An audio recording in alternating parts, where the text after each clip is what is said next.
Myself, Dr. Preeto Sundar Maharana. I am doing PG in Panchakarma Department, A&U tibia college, new Delhi. मेरा पिछले साल 2020 में all India rank 147 में selection हुआ था। All India institute of Ayurveda Delhi में, उसमें द्रव्य गुण सब्जेक्ट में मेरा सिलेक्शन हुआ था। उसके बाद मैंने अपना चॉइस सीट के हिसाब से पंचकर्म में अपग्रेड कर लिया था। मैं आपको आज कुछ खास बात बताना जा रहा हूं। हमें लास्ट मोमेंट में, जैसे कोई भी कॉम्पिटिटिव एग्जाम देने से पहले जो लास्ट मोमेंट होता है वो बहुत मायनर रहता है हमारा सिलेक्शन के पीछे। उसके लिए कुछ इम्पोर्टेंट बातें बताऊंगा, बड़े ध्यान से सुनिएगा। और उसके साथ साथ मेरे अपना खुद का एक्सपीरियंस मैं आपके साथ शेयर करना चाहूंगा।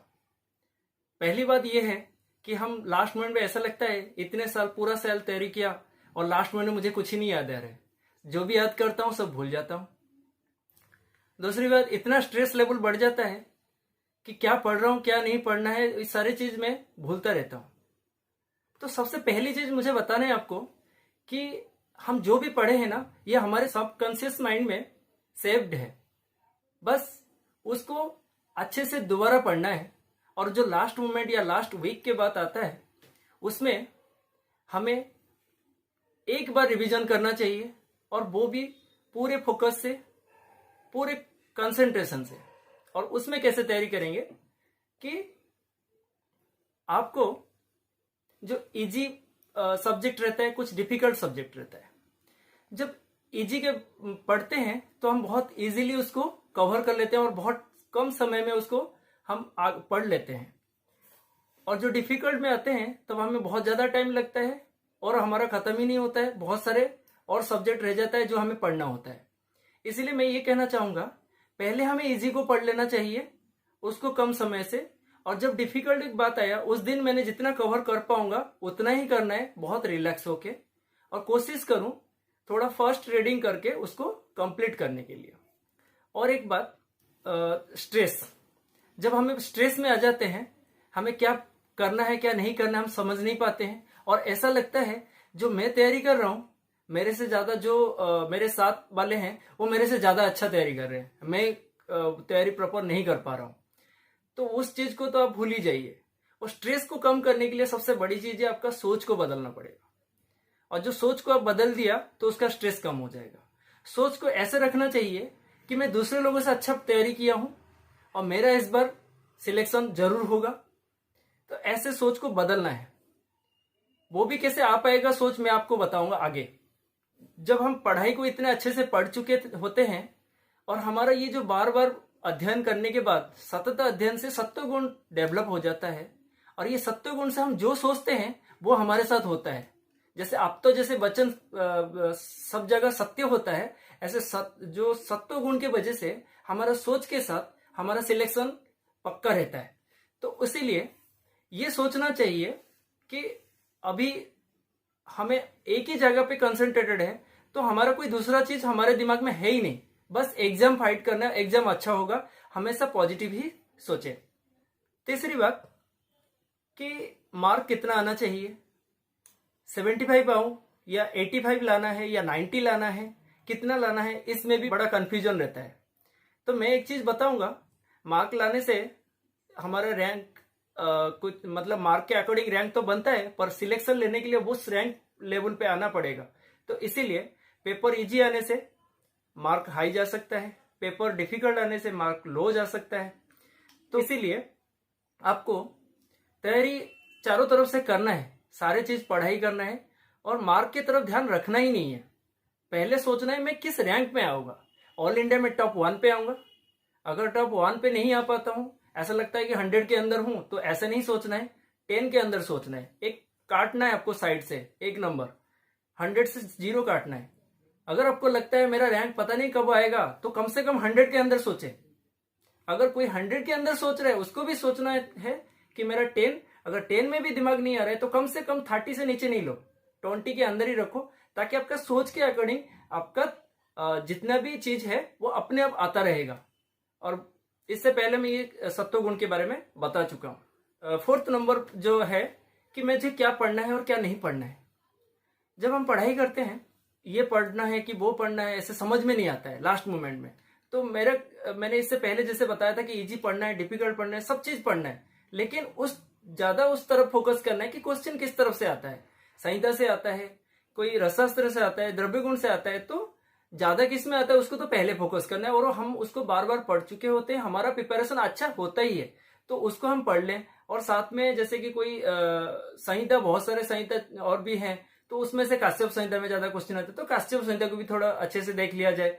तो ऐसे उसको जो हम बार बार पढ़ चुके होते हैं उसको हम इजीली कवर कर सकते हैं, उसको ज्यादा फोकस करें। ऐसे कोई नहीं कि कोई नया क्वेश्चन करने लग गया तो उस क्वेश्चन में मत जाए, और जो आप कर चुके हो उसको आप रीड कर सकते हैं। और मॉडर्न की बात आए, मॉडर्न को आपको तो अगर लगता है कि मेरे दिमाग से बहुत ज्यादा कुछ और है या इसको समझ में नहीं आ रहा, बस उसको रीड करो, उसको देखते हुए जाओ, रोज कुछ समय उसमें मॉडर्न में भी टाइम दो।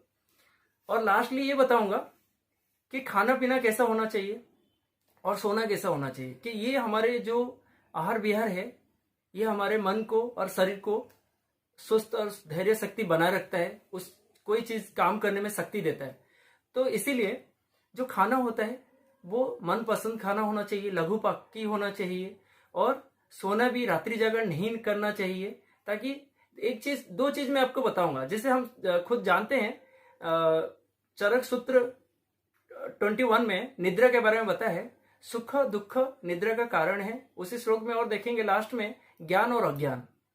तो ये जो ज्ञान और अज्ञान ना, ये निद्रा से ही आता है, और ये सुख दुख, ये स्ट्रेसफुल भी निद्रा से ही आता है। जितना आप आराम से स्लीप, कंप्लीट स्लीप लेंगे तो आपका स्ट्रेस नहीं रहेगा, और प्रॉपर खाना भी खाएं। और एक चीज बताऊंगा कि इसमें जैसे हम शुद्ध कफ जो है वो ज्ञान का है भंडार, और जो अशुद्ध हो रहता है या इम्प्योर रहता है जो कफ, उसमें क्या है, उसमें आपका अज्ञान नहीं होता है। तो इसीलिए शुद्ध कफ शरीर में बना रहने के लिए मैं आगे कुछ इंपॉर्टेंट चीज जो बताऊंगा उसमें आपको वो बैलेंस्ड रहेगा। और दूसरा रहा कि आपका बात का भी वृद्धि ना हो। बात वृद्धि नहीं होने के लिए आपको पादाभ्यंग जरूर करना है सोने से पहले रात को। अभी मैं लास्टली यही बताऊंगा मेरा अपना एक्सपीरियंस से कि जो स्ट्रेस को भी कम करने की बात आता है, तो ये सारे चीज जो सक्सेस के पीछे काम, मतलब एक बड़ा इंपॉर्टेंट फैक्टर है। तो इसके लिए आपको प्रॉपरली, मेरे जो लाइफ में मैंने किया है कि आप रेगुलरली 2 टाइम एटलीस्ट शवासन करें। जिसको योग निद्रा में आइडिया है तो उसको योग निद्रा भी ले सकते हैं। और जो शवासन करें तो वो भी बहुत ज्यादा समय नहीं सो जाना है, उसमें 5 मिनट शवासन करके उठ जाना है, एक्टिव रहना है, अपना पूरा टाइम को अच्छे से यूटिलाइज करना है। और लास्टली एक चीज बताऊंगा आपको कि लास्ट वाला दिन जो है, एग्जाम से पहले वाला दिन ऐसे करना चाहिए कि बहुत सारे चीज मेरा नहीं पढ़ा है, इसको पढ़ना है, उसको पढ़ना है, ऐसे नहीं रखना है। बहुत कम रखना है, जो आप हल्का से देख सकते हो, जो आपको थोड़ा सा लगता है इसको देखना है, उतना ही रखें। और उससे पहले 2 दिन आपको जो भी कंप्लीट करना है कर लेना है। जो नहीं हुआ उसके तरफ बिल्कुल स्ट्रेस नहीं होना है, ये चीज ध्यान रखना है। और आपके ये जो कॉन्फिडेंस लेवल को बनाए रखना है। और उस कॉन्फिडेंस लेवल के लिए भी एक चीज और बताऊंगा आपको, उसमें हमें ये नहीं कि पढ़ के बहुत ओवर कॉन्फिडेंस मुझे आता है ये सब कर लूंगा, ऐसे नहीं होना है। और वो कॉन्फिडेंस उनको बताऊंगा जिन लोगों के अंदर बिल्कुल कॉन्फिडेंस बहुत कम हो जाता है। एक चीज है कि आप आपके father and mother and teacher, इनका ब्लेस आपके साथ है तो वो रहेगा, और उसके माध्यम से आप सक्सेस जरूर बनोगे। ऐसा होता है कि हम उनके चाह को पूर्ण करना है कि वो क्या चाहते हैं। वो चाहते हैं मेरे बेटा अच्छा मतलब सिलेक्शन हो जाए, अच्छे कॉलेज में पढ़ाई करे, ऑल इंडिया में आ जाए।